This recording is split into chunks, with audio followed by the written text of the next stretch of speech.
আজকে আমি রান্না করবো রুই মাছ ভুনা। তো প্রথমে এখানে আমি পেঁয়াজ আর টমেটো আগে একটু ভাজিয়ে করে নেবো লাল লাল করে। তারপর একে একে যে মশলাগুলো দিয়ে দেবো।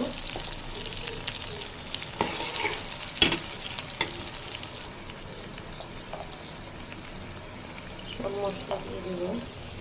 তো সব মশলা আমি এক এক করে দিয়ে একটু ভেজে নেবো, কষায় নিতে হবে একটু ভালো করে। এর ভিতরে আমি মাছগুলো দিয়ে দেবো।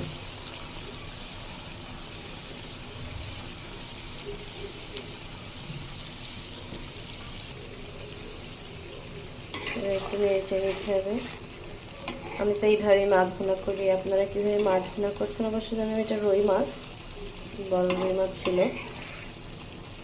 সবসময় তরকারি দিয়ে খেতে তো ভালো লাগে না, এই জন্য মাঝে মাঝে আবার ভুনা ভালো লাগে। আমার ঠান্ডা লাগছে যে